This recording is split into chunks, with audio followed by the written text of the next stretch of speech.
दोस्तों very good morning to all of you. आप सभी का स्वागत है आज के करंट अफेयर्स के वीडियो में। दोस्तों जैसा कि आप सभी को पता है, इंटरनेशनल बुकर प्राइज़ हर साल एग्ज़ाम में पूछा जाता है। बहुत ही इंपॉर्टेंट क्वेश्चन बनता है। तो इस बार देखो इसको लेकर क्वेश्चन क्या बना है वो समझते हैं। क्वेश्चन यहाँ पर बना है कि वर्ष 2020 के लिए इंटरनेशनल बुकर प्राइज़ किसे प्रदान किया गया है। तो आंसर हो जाएगा option number A, MaryKay Lucas रिजनेवेल्ड। तो ऑप्शन नंबर ए इसका राइट आंसर हो जाएगा। अब इतना बड़ा नाम आपको हो सकता है ना याद रहे, लेकिन इसमें आप एक दो वर्ड याद रख सकते हैं। या तो मैरीके याद रख लीजिए, या तो रिजनेवेल्ड, या फिर ल्यूकास। तो ल्यूकास नाम हम लोग मान लो याद रख लेते हैं, तो इससे ही हम लोग इसको टिक कर सकते हैं। तो मैरीके ल्यूकास रिजनेवेल्ड इसका राइट आंसर हो जाएगा, जिनको वर्ष 2020 का बहुत ही फेमस इंटरनेशनल बुकर प्राइज़ प्रदान किया गया है। तो ऑप्शन नंबर ए इसका राइट आंसर हो गया है। और इसमें हम लोग देखेंगे, इनका फ़ोटो भी देख लेते हैं ल्यूकास का। यहाँ पर देखो लिखा भी है ल्यूकास, ठीक है। ये मात्र 29 साल के हैं जिनको इस अवार्ड से सम्मानित किया गया है। मात्र 29 साल के हैं और इन्होंने इतनी कम एज पर इस अवार्ड को जीतकर एक रिकॉर्ड भी बना दिया है। तो ये अपने आप में एक रिकॉर्ड है कि सबसे कम एज में अगर किसी को ये अवार्ड दिया गया है तो ये इन्हीं ल्यूकास को दिया गया है। अब इसके और भी पॉइंट्स देख लेते हैं। इनको ये जो अवार्ड है इनके कौन से उपन्यास के लिए दिया गया है। तो आंसर हो जाएगा इनको उनके पहले उपन्यास के लिए इस अवार्ड से सम्मानित किया गया है, जिसका नाम है द डिसकम्फर्ट ऑफ इवनिंग। इस उपन्यास के लिए दिया गया है द डिसकम्फर्ट ऑफ इवनिंग। इस उपन्यास के लिए अंतर्राष्ट्रीय बुकर प्राइज़ 2020 से सम्मानित किया गया है। मात्र 29 साल में इतनी कम एज में जीतने वाली पहली लेखिका बन गई हैं। साथ ही साथ में इस उपन्यास में इन्होंने ऐसा क्या लिखा है जिसकी वजह से इनको ये अवार्ड मिला है। हुआ क्या था कि इन्होंने ग्रामीण एक रूरल एरिया में नीदरलैंड में रहने वाले एक कट्टर ईसाई समुदाय के किसान परिवार की कहानी को बताया है, जिसमें उसके भाई की एक दुर्घटना में मृत्यु हो जाती है। चूँकि परिवार बहुत ही गरीब घर से था, तो चूँकि उसके भाई की मृत्यु हो जाती है, तो इसमें जो राइटर है वो ये सोचती हैं कि काश उसके भाई की जगह उसकी मौत हो जाती और उसके भाई की मौत ना होती। तो इसी के इर्द गिर्द ये कहानी रोटेट करती है। आपको बता दूं, जो ये ओरिजिनल उपन्यास है इसको डच लैंग्वेज में लिखा गया है, लेकिन ये जो बुकर प्राइज़ है ये ऐसे उपन्यासों को दिया जाता है जिनका इंग्लिश में ट्रांसलेशन किया गया हो। तो इसको 2018 में जब लिखा गया था, उसके बाद में अंग्रेजी में इसका अनुवाद जो है ये किया था मिशेल हचिसन के द्वारा। तो मिशेल हचिसन के द्वारा इसको अनुवाद किया गया था, जिसकी वजह से जो इस अवार्ड में जो पैसा मिलेगा लगभग 66,000 डॉलर। तो ये जो अमाउंट मिलेगा, इस अमाउंट को इसका ट्रांसलेशन करने वाली महिला मिशेल हचिसन और ल्यूकास, जिन्होंने इस नॉवेल को लिखा था, इन दोनों में बराबर रूप में बांट दी जाएगी। ठीक है, तो आगे चलते हैं। आई होप आपको समझ में आ गया होगा। अगला प्रश्न है कि आईआईटी एल्यूमिनाई काउंसिल ने किस देश के साथ में भारत में दुनिया का सबसे बड़ा और सबसे तेज हाइब्रिड क्वांटम कंप्यूटर विकसित करने के लिए एक समझौता पर हस्ताक्षर कर दिया है। तो आंसर हो जाएगा रसिया। ऑप्शन नंबर डी इसका राइट आंसर हो जाएगा। हाल ही में भारत हर क्षेत्र में आत्मनिर्भर बनना चाहता है, उसी के चलते रसिया देश के साथ में एक समझौता किया है, जिसके तहत एक दुनिया का सबसे तेज हाइब्रिड क्वांटम कंप्यूटर के लिए भारत और रसिया ने हाल ही में समझौता किया है। इस समय जो हम कंप्यूटर्स यूज़ कर रहे हैं वो बाइनरी पर काम करते हैं, 0 या फिर 1। इसमें दो पॉसिबिलिटीज़ हो सकती हैं, या तो किसी केस में हाँ होगा या तो ना होगा। लेकिन जो क्वांटम कंप्यूटर होते हैं उसमें इनफाइनाइट पॉसिबिलिटीज़ हो सकती हैं। तो इस वजह से वो ज़्यादा तेज़ होते हैं, ज़्यादा एक्यूरेट रिजल्ट देते हैं और बहुत बड़ी बड़ी कैलकुलेशन के लिए इस्तेमाल किए जाते हैं। तो क्वांटम कंप्यूटर उसका राइट आंसर हो जाएगा। रसिया के साथ में इसको बनाया जाएगा। साथ ही साथ मैं बता दूं बहुत अच्छा समय चल रहा है। अगर आप लोग जनवरी से लेकर जून तक का करंट अफेयर्स लेना चाहते हैं मंथ वाइज, आपको लिंक वीडियो के डिस्क्रिप्शन में मिल जाएंगे। और अगर आप जुलाई का पीडीएफ लोगे तो जुलाई का पीडीएफ लेते समय आपको एक कोड यूज़ करना है OFFER ऑफर 50, तो आपको 50% डिस्काउंट मिल जाएगा। बाकी सारे पीडीएफ आप उसी हिसाब से खरीद सकते हैं। अब इसमें देखो एक प्रश्न क्या बनेगा कि सामाजिक न्याय और आधिकारिकता मंत्रालय यानी कि ministry of social justice and empowerment ने किस नाम से 24/7 मेंटल हेल्थ रिहैबिटेशन हेल्पलाइन नंबर की शुरुआत करी है। तो यहाँ पर आप देख सकते हैं मेंटल हेल्थ से रिलेटेड 24 घंटे के लिए एक हेल्पलाइन नंबर की शुरुआत करी गई है जिसका नाम है किरण। ऑप्शन नंबर डी सही हो जाएगा, किरण।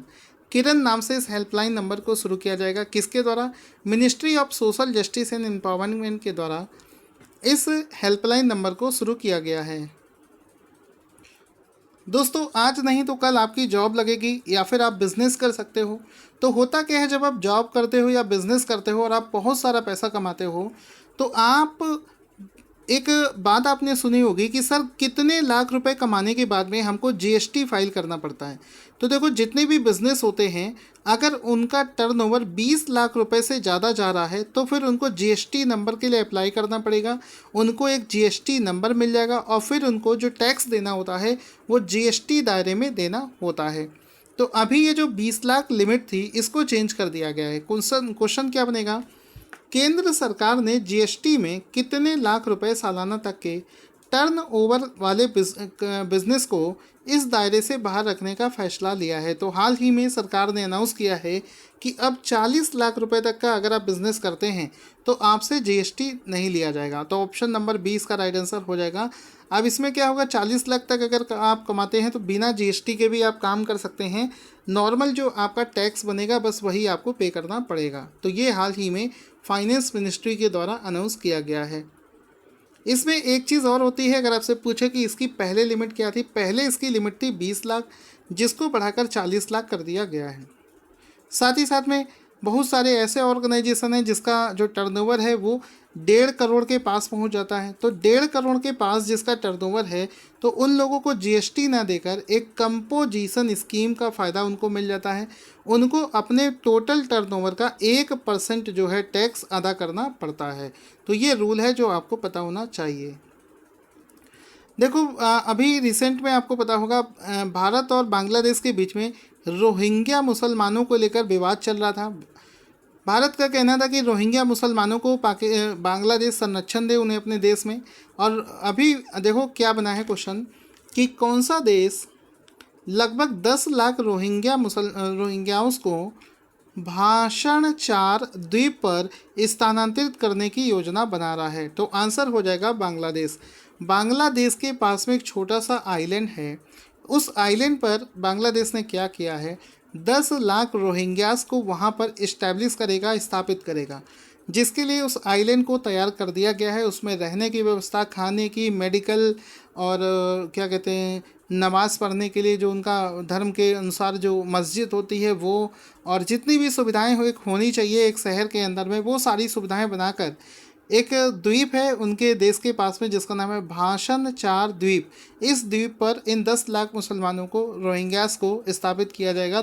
तो बांग्लादेश के द्वारा ऐसा किया जाएगा। तो ऑप्शन नंबर सी इसका राइट आंसर हो जाएगा। यहाँ पर आप देख सकते हैं एक छोटा सा ये आइलैंड है, इस पर देखो आप किस तरीके से प्लानिंग से इसमें घर बनाए गए हैं। और जितने भी रोहिंग्यास हैं उनको इस भाषण 4 द्वीप पर विस्थापित कर दिया जाएगा। तो बांग्लादेश के द्वारा ऐसा किया जा रहा है। अब इसमें आप देख सकते हो ये द्वीप कहाँ पर स्थित है, भाषण 4 नाम से ये जो आइलैंड है। अगर आप बांग्लादेश का मैप देखोगे तो बांग्लादेश का जो ये लैंड वाला एरिया है इससे बाहर यहाँ पर बे ऑफ बंगाल में ये छोटा सा एक आपको जगह दिख रहा है, आइलैंड है। इसी जगह पर इस सेंटर को बनाया गया है। तो ऑप्शन देखकर इसको टिक कर देना, बांग्लादेश ने ऐसा किया है। अगला प्रश्न है कि अमेजन कंपनी के मालिक जेफ बेजोस कितने अरब डॉलर संपत्ति वाले विश्व के पहले शख्स बन गए हैं। तो विश्व के पहले शख्स बने हैं, तो आप समझ सकते हैं कितना ज़्यादा इम्पोर्टेंट क्वेश्चन होगा। इतना ज़्यादा पैसा कमाया है। अब आप हम अपने लोगों की बात करी जाए तो हम लोग बहुत छोटे ड्रीम रखते हैं। हम लोगों का ड्रीम क्या है कि एक सरकारी नौकरी लग जाए, चाहे उसमें भले ही 25-30 हज़ार रुपये आपको मिलते रहेंगे, आप खुश रहोगे। लेकिन यहाँ पर एक व्यक्ति 200 अरब डॉलर यानी कि 200 बिलियन डॉलर कमाने वाला दुनिया का पहला शख्स बन गया है, अमेजन कंपनी का मालिक जेफ बेजोस। तो ऑप्शन नंबर डी इसका राइट आंसर हो जाएगा। यहाँ पर आप इनको फ़ोटो देख सकते हैं और यहाँ पर मैंने इसको डॉलर बना दिया है, तो इससे भी आप समझ सकते हो 200 बिलियन डॉलर का मैन ये बन गया है। जैसा कि इस फोटो पर भी लिखा है 200 बिलियन डॉलर मैन, ठीक है। तो इनका आप फोटो भी देख सकते हैं, जेफ बेजोस, जो कि अमेजन कंपनी के मालिक हैं। अगर ये 200 अरब डॉलर को इंडियन रुपीस में बात करी जाए तो 15 लाख करोड़ रुपए ये हो जाते हैं, जिसके मालिक बने हैं ये। अब देखो दोस्तों, चूंकि कोविड-19 चल रहा है, इस समय पर जो एनसीसी के कैंडिडेट्स होते हैं उनकी ट्रेनिंग नहीं हो पा रही है, तो उस मोबाइल ऐप का नाम बताइए जो कि एनसीसी कैडेट्स को ऑनलाइन प्रशिक्षण के संचालन में सहायता प्रदान करने के लिए लॉन्च किया गया है। तो आंसर हो जाएगा DGNCC ट्रेनिंग ऐप। इस नाम से एक ऐप को लॉन्च किया है एनसीसी ने, सो दैट इस ऐप के माध्यम से ये जो एनसीसी के कैडेट्स हैं ये अपनी ट्रेनिंग को कर सकेंगे। तो एनसीसी के ट्रेनिंग जो है ये अब जिस ऐप पर होगी उस ऐप का नाम है DGNCC training app. Option D इसका राइट आंसर हो जाएगा। इस ऐप को भारत के डिफेंस मिनिस्टर राजनाथ सिंह के द्वारा लॉन्च किया गया है। इनका फ़ोटो भी यहाँ पर देख सकते हैं, और अगर आप इस फ़ोटो को जूम करेंगे तो इसमें देखो लिखा भी है DGNCC ऐप, ठीक है। इसको ही लॉन्च किया गया है।